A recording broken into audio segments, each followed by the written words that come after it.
哇，用了这台 M1 也差不多快2个月了，可以来分享一下我的心得。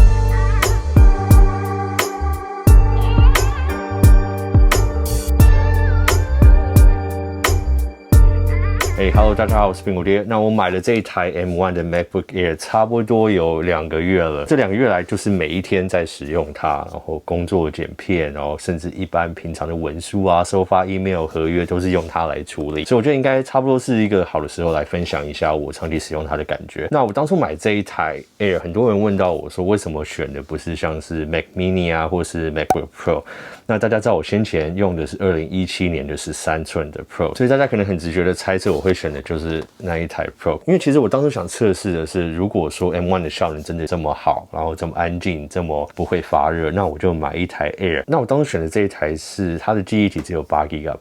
那它的硬碟是512GB， 所以基本上除了 GPU 跟那台最低规的差了一个核心之外，其他就跟另一台一模一样。所以呢，我想测试看看用这一台算是 M1 里面最低阶的，在我这种跟一般人比较起来，应该算是工作的使用上是复杂比较多的情况下，它到底够不够用？当初没有选 Mac Mini 的原因，就是因为我其实有习惯有第2个萤幕在这边。那我虽然有一台外接萤幕，可是有时候在剪片啊，我还是习惯有双萤幕在，有一台苹果的萤幕可以用来看我的色彩正不正确，然后有一个大一点的萤幕可以看我平常剪片的时间轴。那没有选那台 Pro 的原因，当然就是我觉得我想测试看看，在没有风扇会转的情况下，剪片是什么体验。那看看它是不是可以真的承受得起我平常不管是 HD 或者 4K 的剪片，整体来说算是满意了，但还是有碰到一些小缺点，我会来跟大家再分享啊。我差不多要出门了，我今天其实要外出拍个东西啊，那反正我就边在外面，然后边跟大家分享，然后拍摄一些我使用的过程，顺便也会讲出一些缺点啊，还有目前使用上有碰到的一些问题跟大家分享。那希望大家看完之后可以再决定要不要买咯。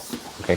那像你看到这些，就是我出门做拍摄的时候会带的一些东西。那最后会放进去的就是这一台相机，可是我现在在拍摄，所以就最后再放。那大家知道我这台电脑现在就是我所有的东西都在上面，这个对我也很重要，是我唯一的工作电脑。所以我为什么会选这个包包，就因为它其实有军规的防摔。因为一般在外面看到，如果说保护性要很好的包包，那它可能在重量上面就会要有一些取舍。那这一款真的非常不一样，它非常的轻，然后又有防泼水啊、军规防摔这一点组合在一起，算是比较不容易看到。那大家应该对 UAG 的品牌都很了解。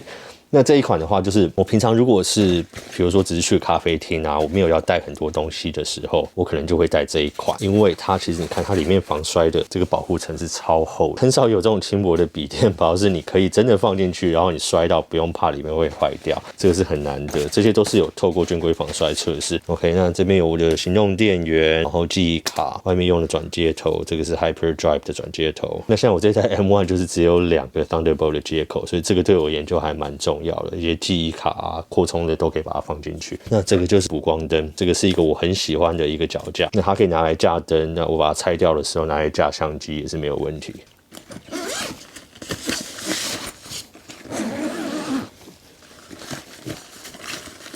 然后像这边的内层的部分，就是我等一下会放相机的地方。那这边我会放我的灯在这边。再来这个就是 iPad Air， 有时候在外面的时候，你可以拿它当第2个萤幕，或者要做一些画图什么的处理的时候，这个其实还蛮方便。后面这边还有另外一个隔层可以让你放。好，那上面的部分呢，这边就是有一个乌绒的这个材质，这边我就会放我的麦克风，可我现在其实在拿来录音。那有时候像是一些比较小的相机啊，或是这些保护镜，我也放在这个地方。行动电源。好，那大致上就是这样。你可以看到我全部东西都放进去的时候，它的重量其实还是不会很重，因为主要就是它包包本身的主体是非常轻的。现在新的这一款是他们18公升的这一款啦，那他们先前还有一款比较大的，可我觉得这个比较适合我一般一天外出使用，这样就很够了。好，那最后当然还有我的手机。还有另外一点我也很喜欢的，就是在它的包包后面也是有这个行李箱手拉杆的固定带。在旅行的时候，有时候多这一小条东西，真是方便非常多。好，最后就是相机，你要乖乖进去咯。每天用的这台电脑2个月下来，那其实在我工作内最繁重的地方就是在剪片。那在剪片的时候，我时常也会需要剪到 4K 的影片。那我必须说，这一台 M1 的电脑跟我先前的2017年 MacBook Pro 比较起来，真的是天差地别。平常在剪片的时候，这个电脑真的是几乎完全不会发热，跟我先前那台2017寸的比较起来，风扇会狂转啊，然后还要开冷气去慢慢的冷却它才不会宕机。这一台完全没有这个问题。还有在影片输出的时候，它速度也是快了非常多。这一点为什么很重要呢？因为有时候你在影片输出的过程啊，或者输出之后，可能会看到影片有一些小错误，有些地方需要修改，常常造成影片有时候要输出1次到2次，那甚至到后来第2次要上字幕、压字幕的时候，你也要再输出1次。那这种时候，每一次输出时间的减短，对我而言就是非常非常的有用，而且非常宝贵。那还有另外一点，相较比较起来，就是虽然这一台 MacBook Air 它整体的重量跟那台13寸的 MacBook Pro 并没有很大的差距，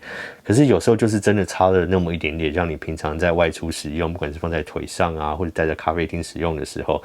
这样重量的差距就还蛮明显的。再来另外一点，我使用上很喜欢的就是它的剪刀式键盘，它终于改掉它的蝴蝶式键盘。先前蝴蝶式键盘其实也是一个很大的原因，造成我不喜欢在外面工作，因为那个键盘实在是太难打了。那现在这个剪刀式键盘，在你平常打字的时候，或是要做剪片的时候，按下每个按钮的那种确定性比先前好太多了。常常有时候可能觉得在办公室坐太久，想要跑到咖啡厅坐在那边去打稿的时候，有这个更好打的键盘，让我外出的意愿增加了不少。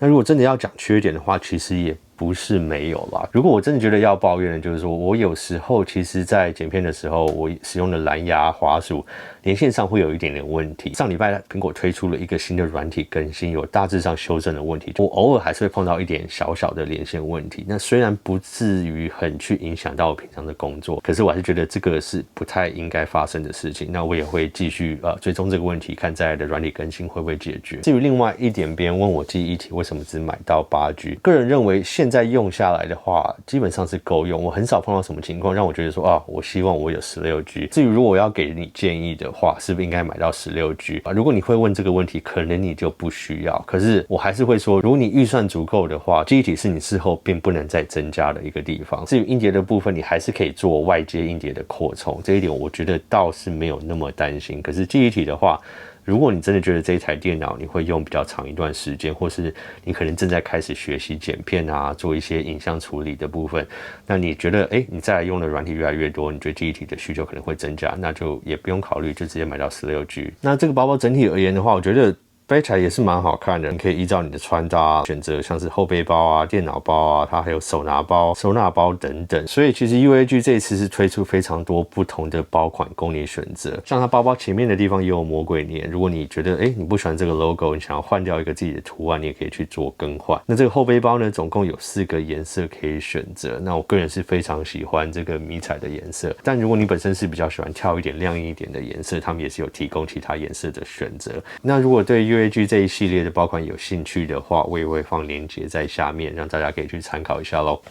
好，那最后你如果问我说，用这2个月下来，我给你的建议是什么？你应不应该购买？我用下来，我觉得是非常满意，因为你必须说，虽然我们知道再来出来的 M1X 或 M2 会更好，可是，在 M1 出来之前，你要买一台 Intel Mac 有这样的效能，你至少花到8万、9万、10万，可能还没有达到一样的效果。意思就是说，你就算达到一样剪片啊、输出啊这些处理的效能，你的电脑可能是非常耗电，然后它的风扇会狂转。如果你今天外出工作的时候，你就会去担心说，如果今天要在外面做一些可能一些比较轻度的剪片的时候，你就要去担心它的电池会有烧多快。那这种时候你就要带个行动电源，你就要去烦恼，就是说你要怎么去充电它。我刚刚出门，我虽然有带行动电源，可是一整天用下来，我根本也不用去充电它。也就是说，我用完那一整天，我还做了一点点剪片，所以它的电源大概只有掉了7%左右，这个是非常难以想象。所以呢，如果你的使用状况跟我很类似的话，我真的还算非常建议购买的。那有一些小地方，像我用 Final Cut 在剪片的时候，有一些第三方的插件没有办法使用。从我先前一开始换到 M1 的时候，有大概5、6个不能用，那到现在剩2个，所以其实开发者也会一直去更新它，就是一直去优化它。当然，你的使用状况，你使用的插件我就不太知道，或是你可能有什么专业要使用的软体，在 M1 的晶片上面跑，能不能跑，跑起来顺不顺，会不会有什么问题？这个当然我很难去帮你做判断，可是至少在我的使用上来，它还没有造成什么不便。所以啦，整体下来，我真的还是没有什么可以去抱怨它的。再来，当然 M2 的 Mac 出来，我也会去升级它啦。可是如果你现在有需求的话，我觉得你可以换一个方法想。如果你工作上真的需要，这个是可以帮你生财的东西的话，那你可以先买它。我相信 M1 将来会蛮保值的。等在新的机种出来之后，你觉得那些新的机种真的能在帮你工作效率上造成很大的帮助的时候，你就把这台卖掉，换到那一台。我相信你也不会赔太多钱。这些中间的差价，说真的，你的工作可能接几个案子就赚回来了。所以有些时候也不要太去算说，我一定要等到最新的出来再买。如果这个当下可以帮助你节省非常多工作的时间，你基本上可以去想说，如果一支影片你要输出个3到4次的话，那每一次省个10分钟，你就省了40分钟，这个差距真的是还蛮大的。所以我给这台 M1 的最后的结论就是 ，M1 是我去年2020年一整年最喜欢的苹果产品，并不是单一这一台机器或者是 Mac Mini 什么，就是它里面这个晶片，我觉得真的是近几年来让我觉得最惊艳的一个产品。